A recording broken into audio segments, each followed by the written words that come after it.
Well, it's that time of year again, and I'm celebrating by producing my first Gamepressions in quite a while to show you Nightmare Kart, a very interesting kart racer with a PlayStation 1 style. Now, this game, the racing is really good. In fact, probably the most fun I've had. Now, it does have some issues, and they are, starting to show themselves a little bit more as I go along. But we'll hop into the boss modes, one of the boss levels, and see if we can beat it. Oh, you gotta love PlayStation 1 graphics. Look at the way the textures move. It's just such classic. Now the controls are a little bit different than modern controls. They are pretty old school. A moves you forward, B reverses you, X boosts, Y is your horn. Right bumper is to attack using the weapon that we have. Left bumper jumps and drifts. And the triggers move your camera like that. And we're about to lose this guy and lose this segment. Just like that, we killed him. Or did we? Well, look at that PlayStation 1 glory. It's so good. Now, again, it is wearing, like, my rose-tinted glasses are becoming fairly opaque the more I play this in regards to the graphics, but it does have a little bit of charm, and I think its other aspects in the racing mode specifically do carry the quality a long way. Now, I do wish there was a little bit more music or anything in this beginning segment, but it's okay. That's fairly expected from PlayStation 1 era games. Again, it's going for that vibe. It is a new game, like relatively new, but it's definitely going for that I don't hold your hand vibe. And that's why I don't know how to boost off the get-go there. I haven't figured out how to do it yet. But hopefully we will in the future. But until then, we can enjoy the combat and the way this game feels. It just the racing feels good. There's a jump that you can do tricks. Oops.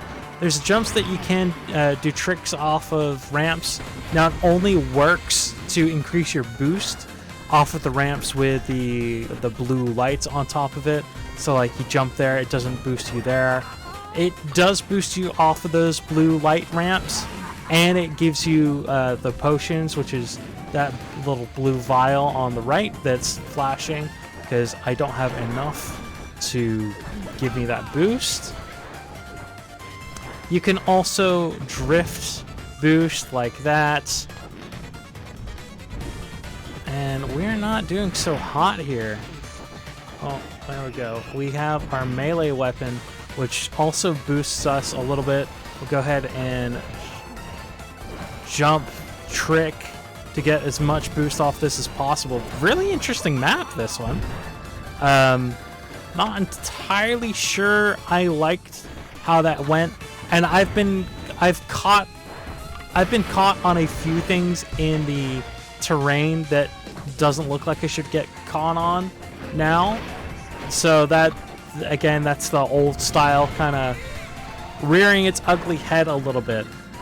But like when it's running smoothly, oops, when it's running smoothly and I'm not backing myself into the most awkward corner in existence, it is really fun, and I've had a lot of fun playing this. Now, the battle mode. There's actually a decent amount of options here. There's like deathmatch, there's like team deathmatch, capture the flag. You have to kill the most enemies that spawn. There's whatever they call it in Halo, zombie mode, and of course like a regular hunter mode. So it is a little bit different than your typical. I don't like most of these maps. I don't like the way this part of it feels. And we entered into the team deathmatch mode because I think the deathmatch mode is fairly boring. I think a lot of the other modes are also fairly boring. But the deathmatch, the team deathmatch feels a little bit better. Now, some of the maps are going to be better than others. And I think some of the maps, like this one, are a little bit too big.